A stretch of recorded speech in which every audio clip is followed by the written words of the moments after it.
Welcome to the Permission to Succeed podcast.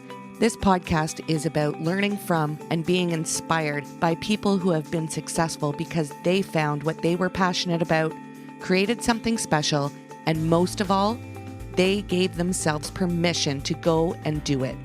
The genesis of this podcast is the inspirational lives of Muhammad Ali and Dr. Martin Luther King Jr. and their world-changing impact. The Permission to Succeed podcast is brought to you by Advisorpedia, the best place advisors come to grow their minds and businesses. And now, please join your host, Doug Heikkinen. Hello, and welcome to the podcast. And I couldn't be more excited to have Joe Biondo with us.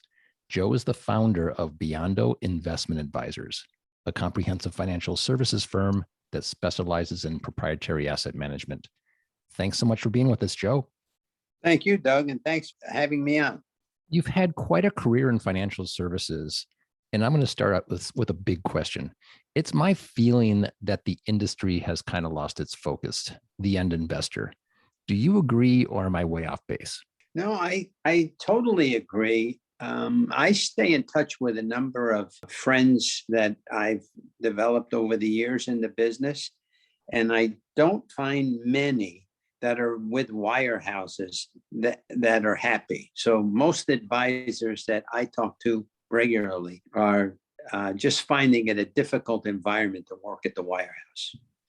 Let's go back and tell us why you started in this industry and when you found that interest in it.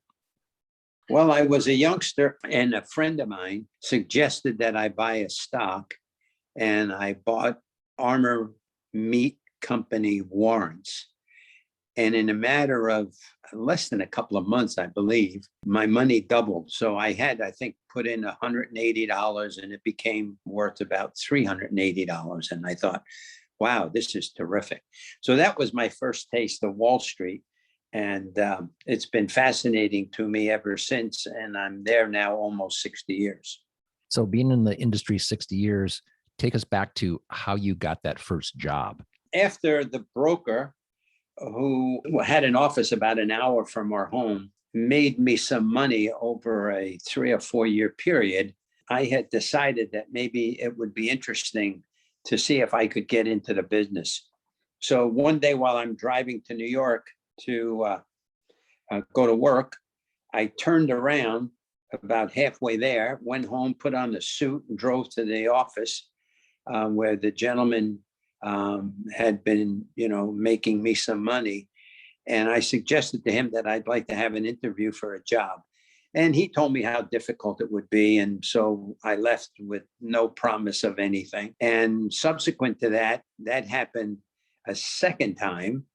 And then the third time, again, I was halfway to New York. I turned around, put on a suit, went back, and I said to the gentleman, his name was Fred Titus, and the firm was Loeb Rhodes. I said, I'll work for free. And he said, you're really serious? I said, I am. And he arranged for me to get an interview. And fortunately, I was hired after that. How big was the area that you got this job in? And was it hard to build a book at that time? It was hard. First of all, the town of Port Jervis, New York is 8,500 people. Where we had our office recently is a town of only 950 people, and it's at the end of Appalachia. So the income levels are below the national averages. I think we were fortunate in that there were a couple of gentlemen in town who embraced and mentored me in the Rotary Club and the Lions Club. And so I could get to meet some people. And fortunately, it worked out that we made people some money, and then the referral base started and the business was grown from that referral base. What were the old wirehouses like? My recollection is that green sheets were passed out every week to measure production, which we know is not really in the client's best interest. Yeah, they did measure, but Doug, I don't think that the competitiveness of where you stood in the pecking order of production was a bad thing. It was an incentive to try and beat out your fellow advisor. And I mean, it wasn't the day when, products were sold and commissions were higher.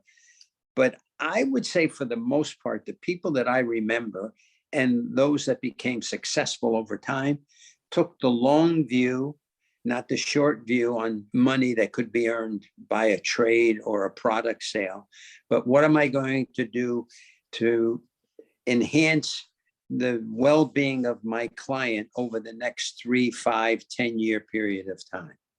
So although there was a competitiveness, I think those that really stayed in the business took a longer, more holistic view of the relationship with the client. By taking that longer, holistic view of the client, you built a pretty significant business while you were there. Yes. We were in the top handful of brokers nationally at Low Bros. Before there were a number of mergers after that, when the firm changed names, I actually never changed an office. So I was in the same location for many, many years, almost 40, I guess. And the door plaque changed, but nothing else really changed.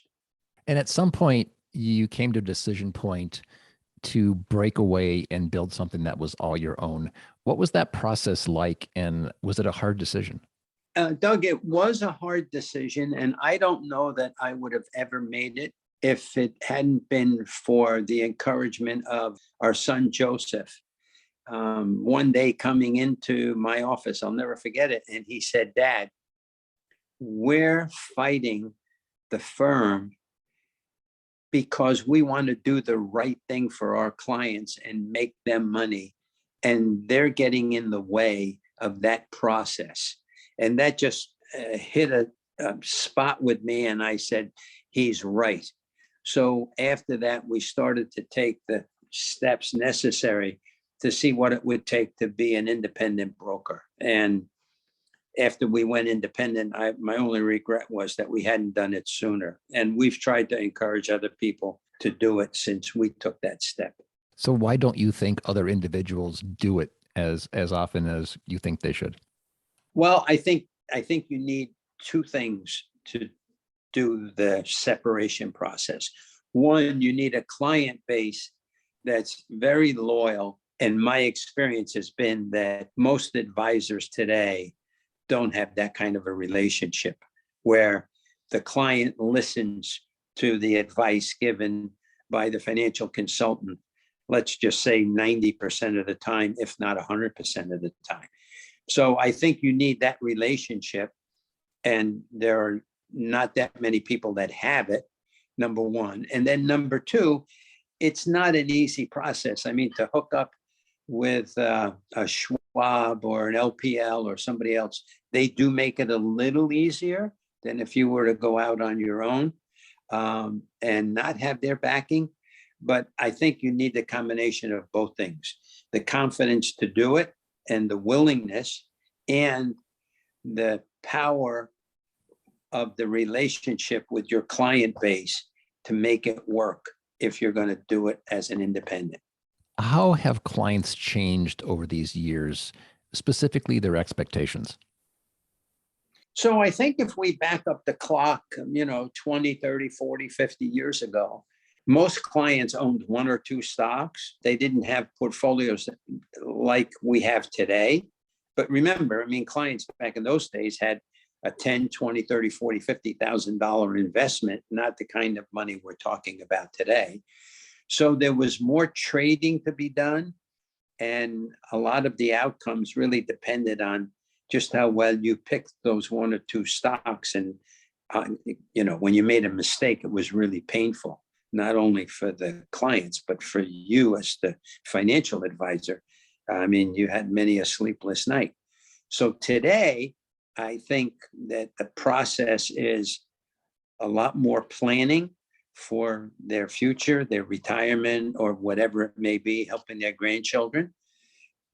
Bigger, broader portfolios to diversify so that the shock of a bad decision is minimalized. And therefore, I think that the business is a much better business and a sounder business today than it was 20, 30, 40 years ago.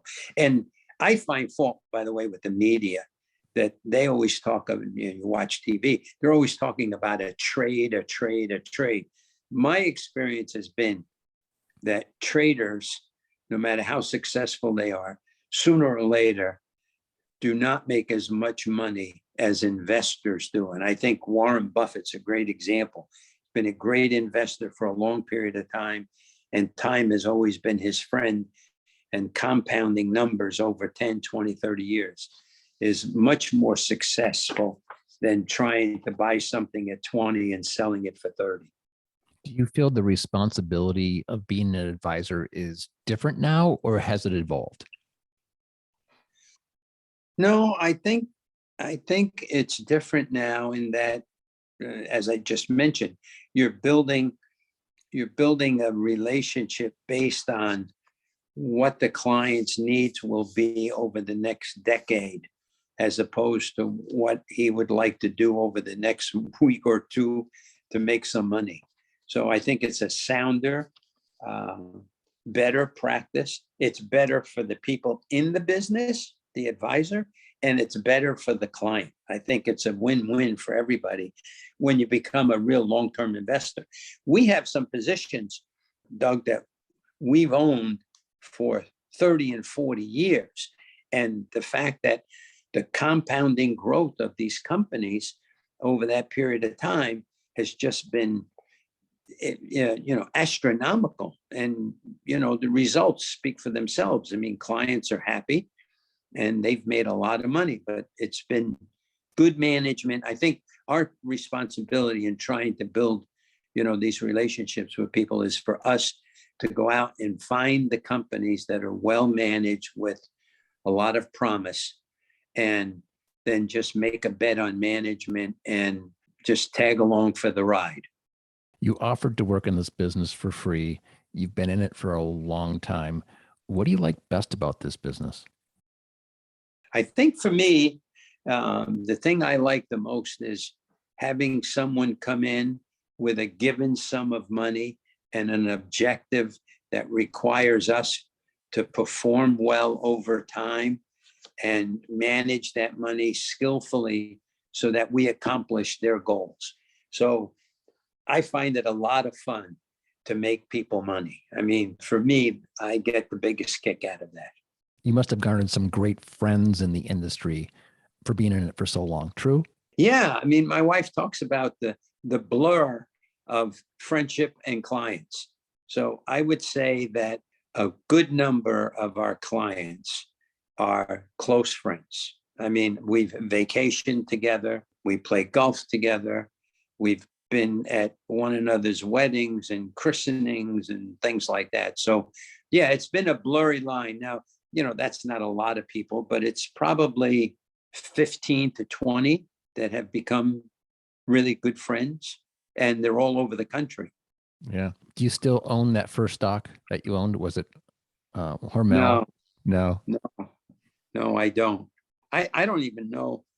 It's Armor Meats. Yeah. And I don't even know if they're still in business or they were acquired by somebody. Probably acquired and have a new name. Since this is the Permission to Succeed podcast, what's your advice to someone who wants to make it a career? So the business is based on trust. I think if there's just one word that you can put into the conversation, it's trust. So in the end, it's people giving us money and trusting us that we will do the right thing for them. I think the importance of the advisor's role today is to A, find out what the client would like to accomplish with their money, and B, how much risk are they willing to take to accomplish that goal, and C, if it's unrealistic, to speak up and say, that's not obtainable with the level of risk that you're willing to take. And lastly, to take the long view. I think that if there was one thing that's been attributable to our success, is that we buy into a specific story or a company, and we're always looking 3 to 5 years down the road and not 3 to 5 weeks. So it makes it easier and it's more rewarding. But in the short run, it's tougher to do because you give up income. I mean, if you think about trading, an advisor trading or an advisor holding, I often think of the example that I've given to people that many, many years ago in the 70s, we bought a stock that went up 100-fold. And literally, we got one commission when we bought the stock and never sold it. It was eventually, bought out by someone. Whereas other brokers that I knew were buying and selling and buying and selling. But in the long run, we fared better. And so did the client by having that long view. So I think trust and having a long-term perspective is really the two things that can add most to the success of any financial advisor. Well said. Joe, thanks so much for being with us today. Oh, thanks for having me. I really enjoyed speaking with you, Doug. Thank you. To learn more about Biondo Investment Advisors, please visit thebiondogroup.com.